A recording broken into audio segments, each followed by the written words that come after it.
नमस्कार, मेरा नाम ज्ञानेश्वर है और आप देख रहे हैं खबरों के पीछे। रोज रात 9 बजे एक नई कहानी लेकर हम आपके सामने हाजिर होते हैं। तो आज हम आपके सामने हाजिर हैं खबरों के पीछे का एपिसोड नंबर 85 को लेकर। सीरीज अब भी जारी है शहाबुद्दीन की, सिवान वाले शहाबुद्दीन की। इस एपिसोड में हम साल 1997 से आगे चलेंगे।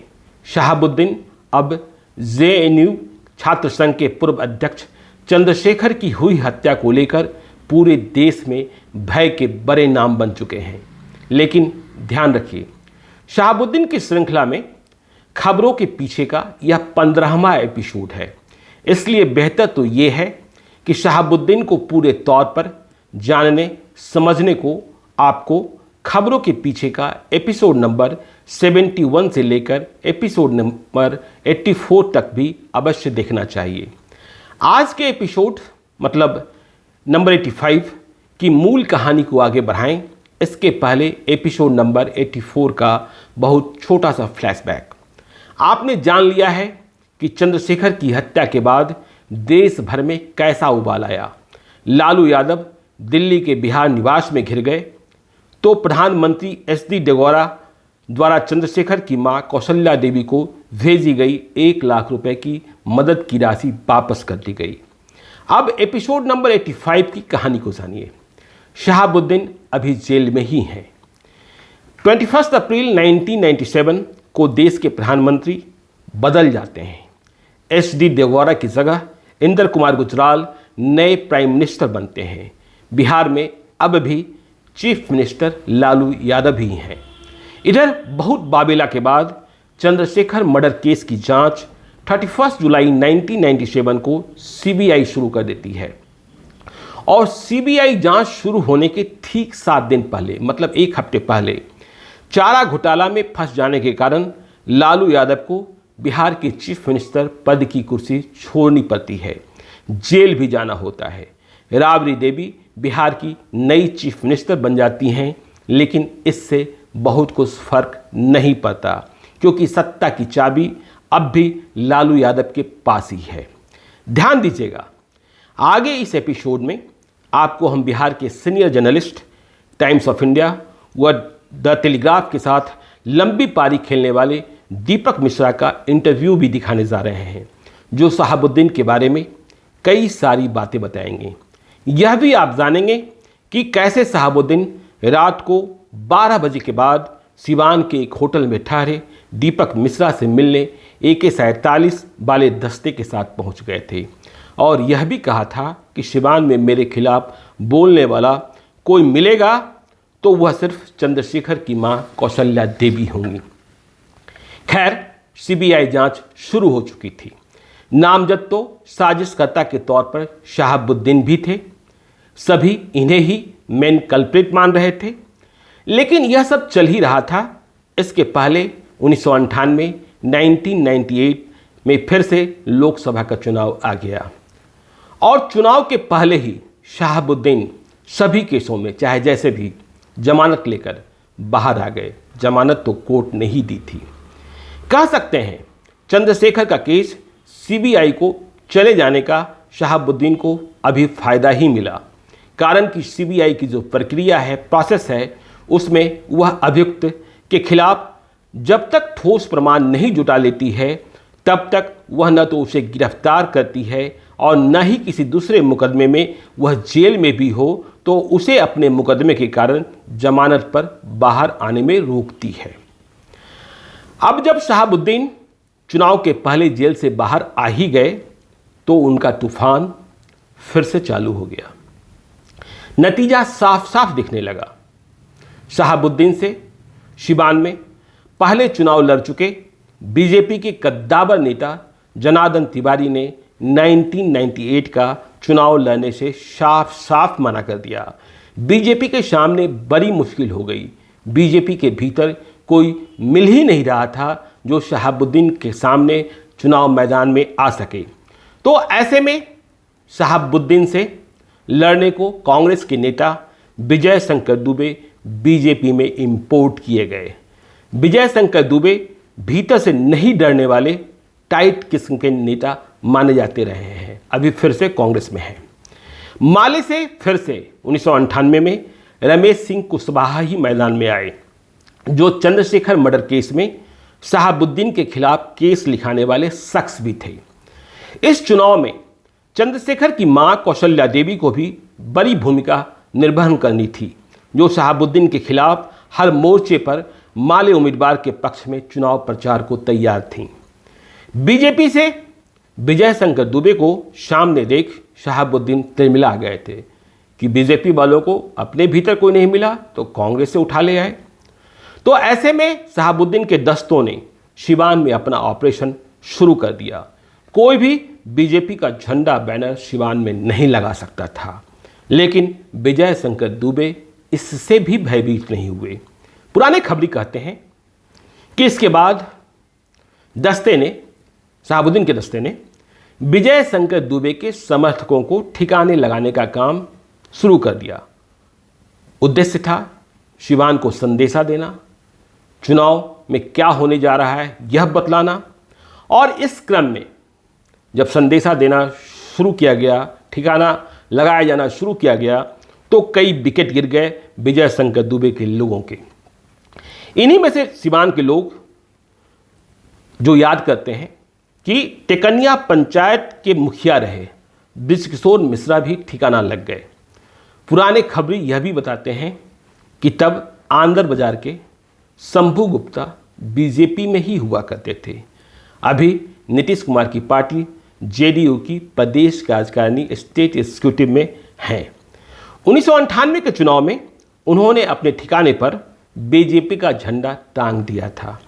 जब इस बात की खबर शहाबुद्दीन के दस्ते को लगी तो सभी तिलमिला गए और तुरंत धावा बोलकर AK-47 से फायर कर बीजेपी का झंडा नीचे करने को मजबूर किया गया था, मतलब झंडा हटवा दिया गया था। शहाबुद्दीन के सामने सिवान में किसी की ताकत नहीं थी कि वो बीजेपी का झंडा अपने घर में लगा सके। और इसी माहौल में साल 1998 का लोकसभा चुनाव सिवान में संपन्न होने जा रहा था। सिवान का चुनावी सीन क्या है यह देखने तब टाइम्स ऑफ इंडिया पटना के स्पेशल कॉरेस्पॉन्डेंट रहे दीपक मिश्रा 3 दिनों के चुनावी टूर पर सिवान गए थे। क्या था सिवान का हाल, अब दीपक मिश्रा के साथ पिछले दिनों मेरे द्वारा लिए गए इंटरव्यू से जानिए। अब मुखातिब हैं दीपक मिश्रा मेरे साथ। दीपक मिश्रा जी, आप बिहार की पत्रकारिता में लंबे अरसे से जुड़े हुए हैं। आपने टाइम्स ऑफ इंडिया को लंबे समय तक सेवाएं दी हैं, फिर टेलीग्राफ से जुड़े रहे, और आज हम चर्चा आपके साथ करना चाहते हैं शहाबुद्दीन की, क्योंकि मुझे एक आर्टिकल याद आ रही है। इधर के दिनों में आप देश की बहुत ही प्रतिष्ठित वेबसाइट है डिपेंड, उसके लिए लिखते हैं। और जब शहाबुद्दीन का निधन हुआ, सिवान के पूर्व सांसद शहाबुद्दीन का, तो आपने एक चुनाव का जिक्र किया 1998 का, मतलब कि चंद्रशेखर की हत्या के बाद सिवान में हुए लोकसभा चुनाव का, और आप उस चुनाव को कवर करने गए हुए थे। और जब आप होटल में ठहरे हुए थे तो अचानक रात को शहाबुद्दीन आ गए। क्या हुआ था, क्या वाकया है? नहीं, हम जब से टाइम्स ऑफ इंडिया ज्वाइन किए 93 और तो हमको ruling party as a beat cover किए सीएम 93 ऑनवर्ड। तो उस समय आपको याद होगा बहुत कम पत्रकार हुआ करते थे जो सीएम कवर करते थे, 6-7 गिने चुने। हम लोग को कभी करने का गेट पर नहीं रोका जाता था, तो बराबर जाते थे सीएम हाउस में। उसी के क्रम में शहाबुद्दीन से भेंट होता था हमको। और अगर आपको याद होगा, ये नहीं याद हो कि शहाबुद्दीन के बैकग्राउंड के बारे में अगर आपको कुछ मालूम नहीं है, तो पहला वर्ड बहुत ही इंटरेस्टिंग कैरेक्टर था। मैंने despite his background he was well read.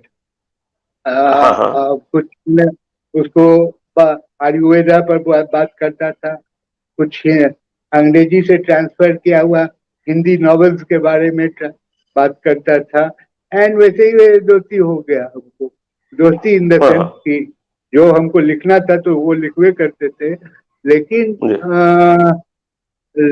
जो बात उसको पत्रकार का रिश्ता ये था कि क्या लिखेगा, क्या छपेगा, उससे उसको बहुत ज्यादा मतलब नहीं था, क्योंकि बिल्कुल उसको असर नहीं पड़ता उससे। हाँ हाँ तो उसी क्रम में हमको बताया 1998 में चुनाव में गए थे। उस हाँ समय हाँ हमारे एडिटर हुआ करते थे उत्तम सेनगुप्ता।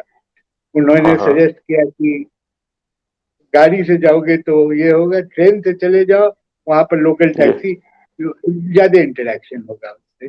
अच्छा वहां पर शाम को पहुंचे हम, और उस समय एक ही होटल था, होटल शिवान इंटरनेशनल। शिवान उसमें, इंटरनेशनल हाँ, उसमें गए थे। और उसके बाद शाम को 7 बजे करीब करीब तो जो लोकल कॉरेस्पॉन्डेंट था उससे बुलाए, अपना प्रोग्राम चौक किए, एक तो जीप हायर किए, उसके बाद सो गए। जी 12, 12:30 बजे रात को हमारा गेट रात को, आई रिमेम्बर, उठते हुए मिडनाइट खटखटाए, तो जी दरवाजा खोले तो देखे शहाबुद्दीन थे, और पूरा हाँ हाँ कॉरिडोर में उसके आर्म्ड आदमी सब थे। अच्छा डर हमको नहीं लगा, इसलिए कि उसके बारे में वैसा कुछ ये नहीं किए थे। वो बोला कि क्या बॉस, आप हमको खबर नहीं दिए आप आते हैं। हम भी हाँ मजाक हाँ में कहे कि अरे, जब आपको अपने पता चल जाता है तो खबर क्या देने का क्या जरूरत है। हाँ उसके हाँ बाद कम से कम 15 मिनट रूम के अंदर बातचीत हुआ, रोड के बारे में, इलेक्शन के बारे में। हाँ हाँ जाते जाते वो कहा कि आप कितना दिन रहिएगा, तो हम बोला कि हम बोले 3 दिन का, तो अंतिम हाँ दिन हाँ में हमसे भेंट करते जाइएगा। हाँ और मजाक में बोला कि आपको तो हमारे बारे में लिखिएगा, हम क्या लिखिएगा तो जानते ही हैं, हमारे खिलाफ हाँ आपको कोर्ट चाहिए। हाँ हाँ हम बोले वो तो कोर्ट ले ही लेंगे। वो बोले हाँ कि एक ही आदमी आपको कोर्ट दे सकता है मेरे, वो अच्छा चंद्रशेखर की माँ थी, कौशल्या देवी कौशल्या देवी। कौशल्या देवी जी हाँ, कौशल्या देवी। आपको हम्म। याद होगा उस समय कि हम लोग तो प्रिंट मीडिया में थे, तो रूम के अंदर कुछ आदमी बोल भी देता था, लेकिन हम्म। जो इलेक्ट्रॉनिक मीडिया है, जब शहाबुद्दीन जी के खिलाफ कोई स्टेटमेंट देता था तो वही कौशल्या देवी हुआ करती थी हाँ ऑफिशियल हाँ कोर्ट के लिए। और अगला 3 दिन हम सिवान का कोना कोना घूमे अपना जीप पर। बिल्कुल हमको लगा शहाबुद्दीन का सच्ची, कोई भी ऑन द रिकॉर्ड नहीं बोलना चाहता था हाँ हाँ उसके हाँ खिलाफ। डर का वो माहौल था। Ultimately Shahabuddin is a symbol कि लालू के राज में क्या चीज गड़बड़ी हो गया, जब पूरा स्टेट मशीनरी उसके खिलाफ उससे सरेंडर कर दिया। Shahabuddin, Siwan was a state with in a state. और सब सिवान जगह वाज हम लोग स्टेट विद इन स्टेट बोलते थे MY मुस्लिम यादव का, ये सिवान जी में उल्टा था, हाँ यादव हाँ were at the receiving point. And हाँ हाँ उसका बिना कुछ हुए एक पत्ता नहीं हिलता था। तो आखिर जब 3 दिन बाद गए तो हम शहाबुद्दीन को बोले थे कि आपने एक टेरर का राज क्रिएट किया है दस कर। हम्म। उसका उत्तर था कि आप बिहार में कहीं चले जाइए, 10 बजे रात को कोई जवान लड़की आपको घूमते हुए नहीं मिलेगी, हम्म। सिवान में मिल जाएगी, यहाँ पर क्राइम है ही नहीं। तो करना चाहिए, उसके परमिशन के बिना क्राइम भी नहीं होता था। लेकिन सिवान ऐसा हालत था कि everything was decided by Shahabuddin. एक हाँ हाँ डॉक्टर का फीस बढ़ेगा कि नहीं, वो स्कूल में कितना बजे मास्टर जी आएंगे, हम्म। वो बस से क्या भाड़ा रहेगा पटना के लिए या गोपालगंज के लिए, सब कुछ शहाबुद्दीन का थीम में चलता है। नहीं 12:30 बजे रात को जब दीपक जी आपको रोकते हैं, 12:30 बजे रात को जब हाँ, शहाबुद्दीन आपके पास आए तो आपने कहा कि उनके साथ पूरे कॉरिडोर में हथियारबंद लोग थे। आपने जो प्रिंट में लिखा कि उसमें 47 लिए हुए लोग भी थे, AK-47 लिए हुए लोग। हाँ, AK-47। आप जी जी जी हाँ हाँ, AK-47 लिए हुए लोग वो थे। AK-47 थे। अच्छा जब अच्छा। वो ट्रैवल करता था, वो पीछे में एक जीप पूरा उसका आर्म स्क्वाड चलता था। हाँ हाँ, ये प्राइवेट पार्टी होती वो थी, हाँ, ये प्राइवेट लोग होते थे, ये प्राइवेट लोग होते थे। प्राइवेट लोग होते थे, उसके अलावा पुलिस भी होता था, जो पुलिस भी नॉर्मल होती थी नॉर्मल जी, नॉर्मल जो पुलिस का ये होता था, सिक्योरिटी में होती थी। सिक्योरिटी भी है। तो आप 3 दिन सिवान में, आप 3 दिन रहे सिवान में, आपने रहने के दौरान कौशल्या देवी से भी मुलाकात करी? मुलाकात अच्छा किए। जी और जो वो she was one of the most brave ladies I've seen in the जी जब पूरा शासन, पूरा सब लोग शांत हो गया हम्म डर के मारे, वो बोलती रही अपना हम्म जिंदा है, आतंक फैलाता है ये। हम्म कुछ बोलना था तो बोले, आप भी उस समय के पत्रकार हैं, आप भी जानते क्या हम्म क्या बोलती थी। हम्म लेकिन the manner in which she stood against all odd, hmm I haven't seen such a brave lady. वो हमको याद है जब शहाबुद्दीन का पहला कन्विक्शन हुआ तो हम उससे फोन से बात किए थे, हाँ हाँ एंड फर्स्ट कन्विक्शन वाज माले का कोई नेता को जब मारे थे उसी पर था। हाँ, मुन्ना चौधरी तो में। हाँ हाँ, हम्म उसमें उसमें वो इतना खुश थी कि वो एक माँ का अपना बेटा का के प्रति जो दर्द था, जो कन्विक्शन था, जो खुशी थी कि किसी के खिलाफ, वो टेलीफोन पर रिफ्लेक्ट होता था।